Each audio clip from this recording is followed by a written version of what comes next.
For example, you hate a certain person, you keep slandering him, talk bad about that person. Another type of malicious speech is you hear A talking bad about B, and then you go and report to B, hey, last night A said this and this about you, and then A and B will quarrel and fight. So that is malicious speech. The third precept in this speech is not to engage in coarse speech, vulgar speech. And then the fourth precept is not to engage in idle gossip. Cakap-cakap banyak, no wasting time talk. So these are the four types of precepts found in the right speech. And then right action has three precepts: not to kill, not to steal, and not to commit adultery. So that is right action. And then right livelihood means earning a livelihood without harming others. If you don't harm others, that means you don't have. That means you have right action, and also you have right speech. So right livelihood, actually there are no precepts. It's covered by right speech and right action. So these three factors constituting sila, Aryan sila, right speech, right action, and right livelihood, actually there are only 7 precepts. 7 precepts. So if you uphold these 7 precepts, you have the qualification to become a Sotapanna. So that is the first characteristic of a Sotapanna is unshakable faith in the Buddha, Dhamma and Sangha, and upholds the 7 precepts.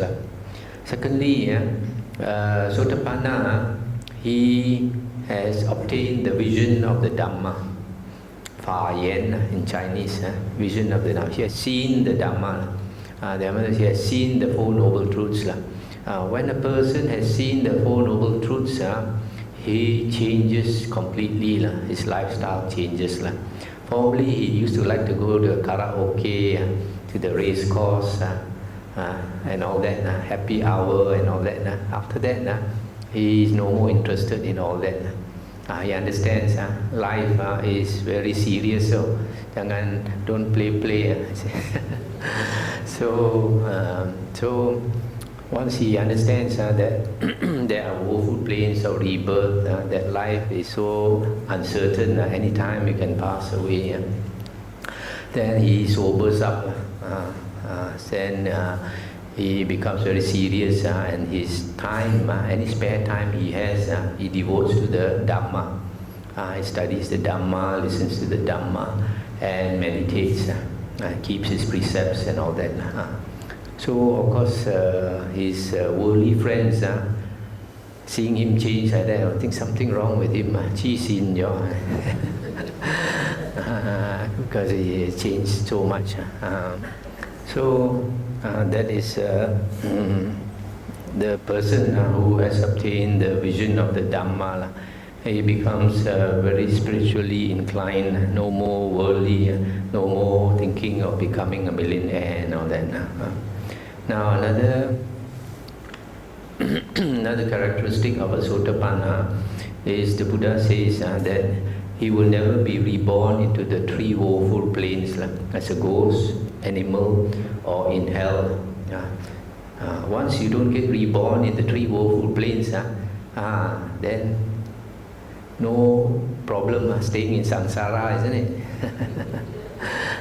We are afraid of samsara only because of these 3 woeful planes. If we cannot be reborn into the 3 woeful planes, then we can take a slow boat out of samsara, no hurry. Now, another characteristic of a Sotapanna is the Buddha says he has a maximum of 7 more lifetimes to go. 7 more rebirths, maximum. If he puts forth energy, he might make it shorter than that, but maximum is 7 more rebirths. Then another characteristic of a Sotapanna, the Buddha says, he becomes independent of others in the Buddha's teachings. That means he knows that the teacher is the Dhamma, the Buddha's original teachings. He does not go and look for Yao Liu Si Fu, O Liao Su anymore. Nowadays there's a lot of Buddhists going to different countries looking for the ideal teacher, going here, going there. It seems like more like they are making an excuse to go holiday here, holiday there. So once a person becomes a Sotapanna, he does not need to look for a teacher. He knows that the suttas, the original suttas, is the real teacher.